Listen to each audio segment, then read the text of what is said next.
Good day, everyone, and welcome to another problem solving session with Special Maths Academy. We're going to the next geometry problem in the series. So we're discussing the Nigerian Mathematics Olympiad Senior Mathematics. They just concluded first round, 2020. So let's read the question. So an equilateral triangle ABC, whose side is 12, is inscribed in the circle. So when we say inscribed, it means we're talking of the second circle of triangle ABC. A second circle is tangent internally to second circle at T and tangent to sides AB and AC at points P and Q respectively. So find PQ. Okay. So let's draw a diagram. In geometry, it's always helpful to draw a diagram. A diagram helps you visualize your ideas better.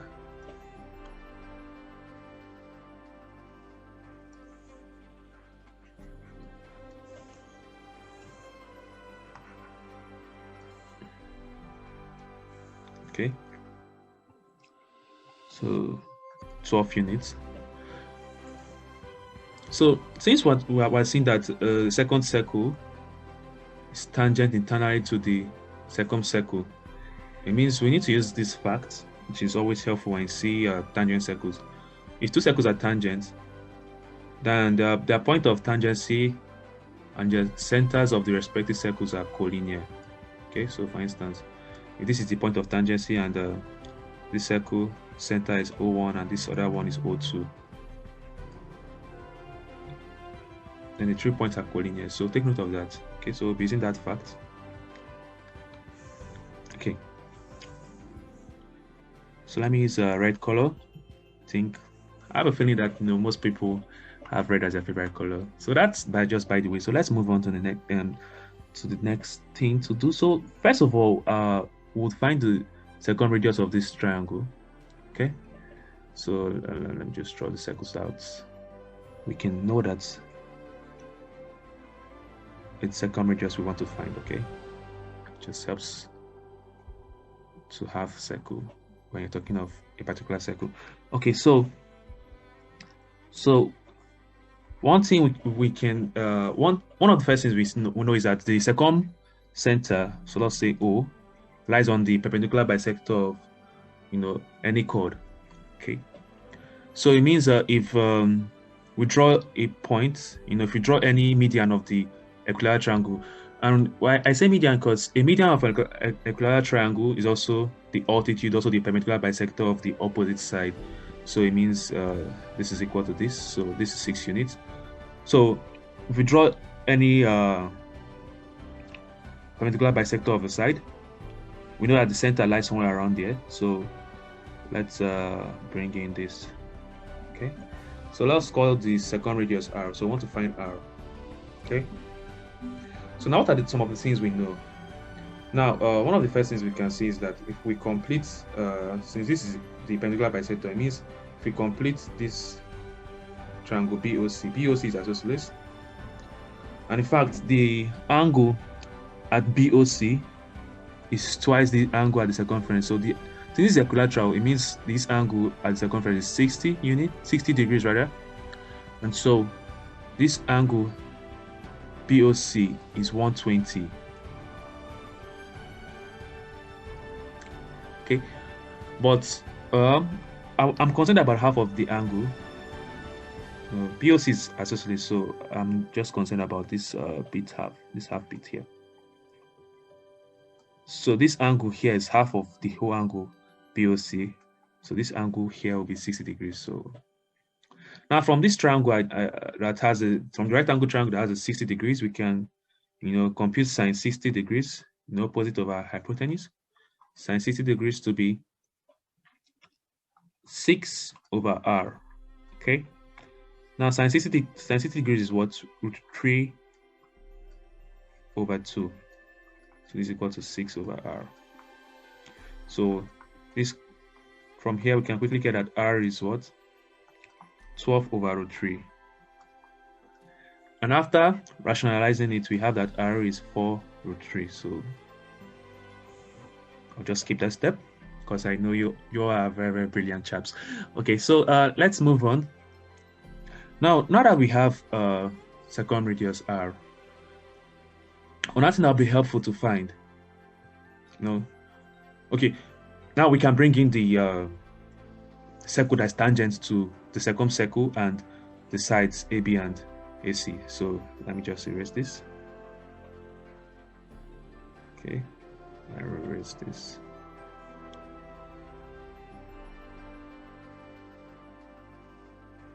Okay, so now let's bring in that circle.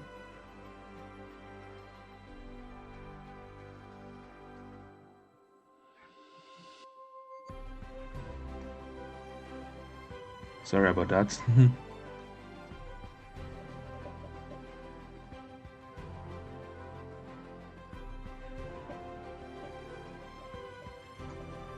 Okay, so yeah, I think my diagram not perfect, but it can do. So this is point P and this is point Q. Okay, so let's say O1 is the center of this new circle where we just brought in, and let's say O2 is the center of the other original circle. Now, one thing we know is that the line from the center of the circle to the point of tangency is that's the point of perpendicularity between the radius and the tangent. So let's bring in this, okay, so to be 90 degrees. Then another thing we know is that if you have a circle, so I'll just draw this on a different diagram, and you have two tangents intersecting somewhere, okay, so the line drawn from the point of intersection of the two tangents through the midpoint of the opposite chord passes through the center of the circle. So it means, in fact, this point A, O2, O1, and let's say this is a point T from the question, are collinear. Now, because this is not really a theory-based exam, I mean, many of us will take it for granted in the exam hall and just proceed to move on with this. But for the sake of had it been okay, what if it was a theory exam? I would like you guys to just maybe in your spare time see why this is true. And it's not particularly difficult to see why it's true, because with equilateral triangles there are lots of symmetric things happening up and down. So let's continue. Okay, now let's call the radius of this new circle r, small r. Okay, so I want to find small r. Okay, so now this angle here is going to be half 60 degrees, so this angle here is 30 degrees. Okay, now let me call this point S. Now AS is equal to AT minus ST. Okay, now I would like you guys to see that since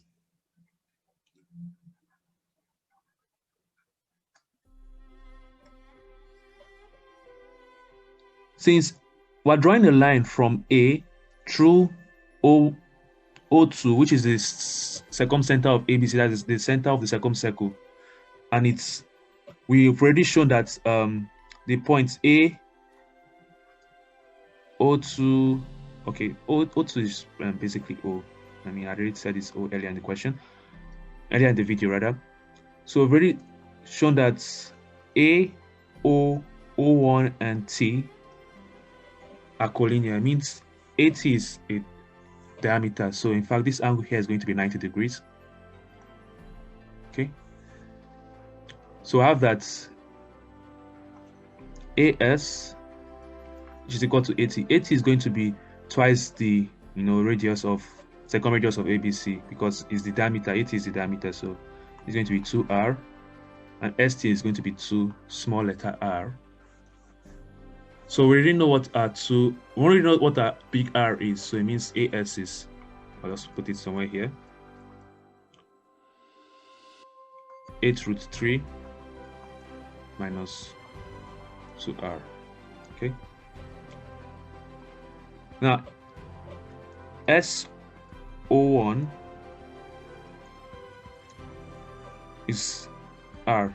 It's just, you know, from the center of the smaller circle to any point on circumference. So it's just the radius, okay? So it's R. So it means AO1 is going to be 8√3 minus 2R plus R. So that'll just be minus R, okay? So now from the triangle, the right angle triangle AP rather, point P, APO1, we can, you know, calculate sine 30 degrees. Sine 30 degrees is what? Going to be R over AO1, which we've already found to be 8√3 minus R. So that's opposite. The opposite is R, okay? So now we know that sine 30 is what? Half. Okay, so I'll just erase some of these things down here, and then we can quickly get our R.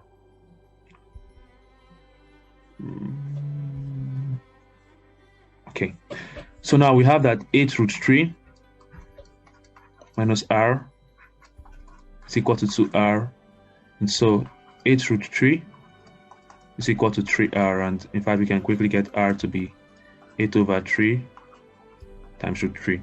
Okay, so okay. Now next, what do we find?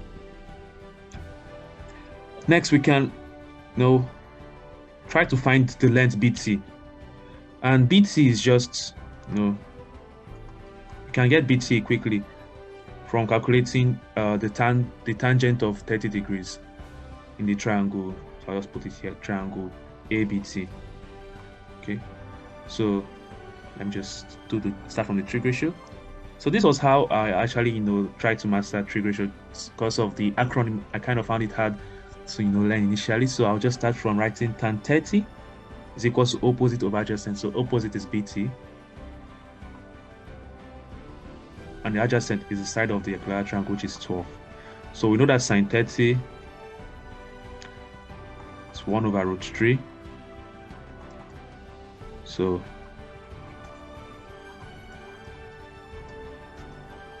okay, so we have BT is equal to 12/√3, and you can quickly, you know, rationalize this to get that BT is 4√3. Okay, now what next do we go into? We go into, you know, similar triangles, and let me quickly erase this. Okay, so next we want to find the side length AP. Okay, and we can quickly see that, you know, AP, triangle AP, and there are many other ways you can do it. Triangle APO1, you know, is similar to triangle ABT. So there are many other ways you can do it. I don't actually need to do this.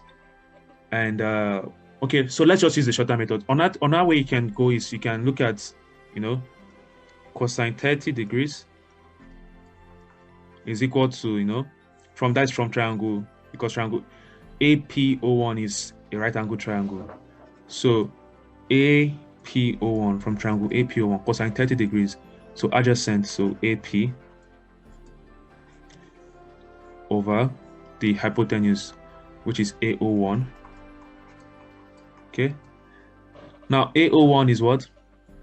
Now we have, since we have 8√3/3 as the radius, since we found the smaller radius, we either got AO1 to be equal to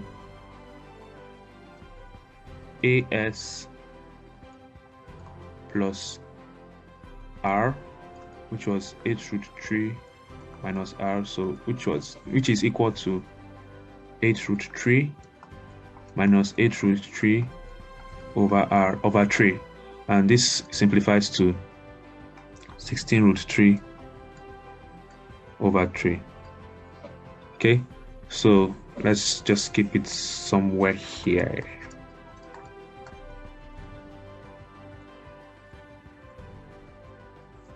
So I'll just erase this. So you can always, take the video back to see where we got A01, and you can always take the video back to understand better. So now cosine 30 degrees, we know this to be root 3 over 2. Now we want to find AP. So this is equal to A01 is 16 root 3 over 3. And so we just multiply this. So our AP is equal to root 3 over 2 times 16 root 3 over 3. And this is equal to 8. So AP is equal to 8. So now, and this is just for the conclusion, we know that two tangents from a point to a circle are equal. So it means since this triangle here, since this angle here is 60 degrees, and AP is equal to AQ by virtue of two tangents being equal, it means this triangle APQ is also equilateral. So in fact, PQ is also equal to AP, which is 8. So we have our answer there, option C, 8. And I don't know about you guys, but anytime I have option C as my answer, I kind of feel I'm most likely correct. So this would be a good day, a good place to end our video, and see you in the next video. So till then, keep solving maths, keep doing maths, and keep getting better.